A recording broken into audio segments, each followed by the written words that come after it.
Aujourd'hui, on se penche sur une découverte faite sur le blog de l'alchimiste, un article vraiment superbe sur une boisson assez peu connue finalement. Le nom déjà, Métranque, ça interpelle. C'est très poétique comme description.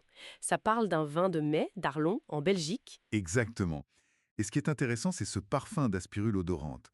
Ça donne l'impression que c'est plus qu'une recette, c'est euh, comme une histoire liquide. C'est ça. Le texte le présente vraiment comme un lien fort avec la nature, avec le printemps qui revient. C'est passionnant parce que ça touche à la botanique, au savoir-faire ancien, à la convivialité. C'est un marqueur culturel un peu. C'est ça, un marqueur du printemps. On pourrait peut-être explorer ensemble ce savoir-faire, cette ambiance que le blogueur décrit si bien. Bonne idée. Alors parlons de l'ingrédient star, l'aspérule odorante. Le texte la décrit comme une petite plante discrète des sous-bois. C'est ça. Elle est assez humble, feuille en étoile, petite fleur blanche. Elle aime l'ombre des hêtres. Sa cueillette, c'est un moment précis, juste avant qu'elle fleurisse vraiment, pour avoir le max d'arômes. Et on l'accueille avec respect, bien sûr. Et le plus fou, c'est ce que dit le texte sur son parfum. Il n'est pas là tout de suite. Non, et c'est ça qui est fascinant. Fraîche, l'aspérule, elle sent quasiment rien. C'est quand elle commence à flétrir un peu, à sécher légèrement qu'elle libère la coumarine. La coumarine. Oui, c'est cette molécule qui donne ce parfum incroyable de foin coupé, de vanille, parfois un peu d'amande. C'est vraiment là que l'âme du métranque se révèle, après la cueillette. Une transformation étonnante. Et le texte mentionne aussi qu'il faut faire attention au dosage de cette coumarine. On utilise quelque chose comme 3 à 5 grammes d'aspérule flétrie par litre.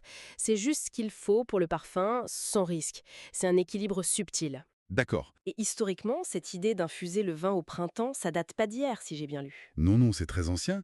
L'article mentionne même un moine du IXe siècle, Vandalbert de Prume, qui parlait déjà d'un vin de mai. Incroyable. Mais la tradition du métranque qu'on connaît aujourd'hui, elle est plus récente. Disons qu'il a été remis en lumière, vraiment valorisé après la Seconde Guerre mondiale. Il y avait ce besoin de renouer avec les traditions locales, la convivialité. C'est devenu un symbole fort pour Arlon. À tel point qu'il y a une confrérie pour veiller dessus. Tout à fait. La Royale Confrérie du Maitran, créée en 64. Et c'est pas juste du folklore, hein. Ils tiennent vraiment à préserver la recette, l'authenticité, et ils animent la fête du Maitran chaque année. Intéressant de voir comment une vieille pratique redevient centrale. Exactement. C'est un bel exemple de réappropriation culturelle. Et la préparation alors? L'article décrit quelque chose d'assez artisanal, non? Oui, une infusion lente, environ 2 jours, dans un endroit frais. On met l'aspérule flétrie dans un vin blanc plutôt léger. Avec de l'orange, du sucre. C'est ça, des rondelles d'orange, un peu de sucre. Certains ajoutent une petite touche d'eau de vie, mais ce n'est pas systématique. Ça a l'air simple comme ça. Mais ça ne l'est pas tant que ça, j'imagine. Tout l'art est dans l'équilibre, la patience. Trouver le bon dosage, laisser le temps faire son œuvre. C'est vraiment une alchimie, comme le suggère le nom du blog d'ailleurs. Le résultat est très délicat, c'est le reflet du printemps.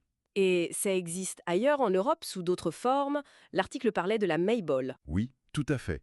La Maybole en Allemagne, c'est le même principe. On trouve des variantes aussi au Luxembourg, en Alsace. L'idée de base est la même. Capturer ce moment fugace du printemps. Mais le maître-ancre d'Arlon a sa spécificité, avec sa fête, sa confrérie. Voilà.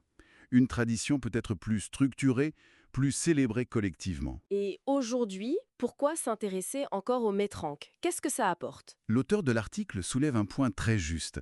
Dans notre époque qui va très vite, ce genre de rituel, ça résonne. Ça parle de connexion à la nature, de slow drinking, de produits locaux. De retrouver un rythme plus naturel, quoi. Exactement. Une sorte de sagesse liquide qui revient chaque année avec le printemps.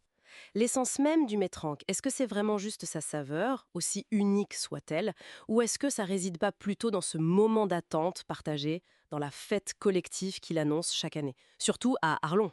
C'est une très belle réflexion. Et d'ailleurs, pour ceux que ça intrigue, l'article du blog de l'alchimiste finissait sur une note assez excitante. Ah bon? Oui, apparemment, ils préparent leur propre métranque maison, artisanal, saisonnier, dans cet esprit-là. Et il devrait être disponible au printemps prochain. Ah, super initiative. Oui, donc pour avoir tous les détails sur cette aventure et bien sûr sur le métranque lui-même, le mieux, c'est d'aller lire l'article complet sur leur blog.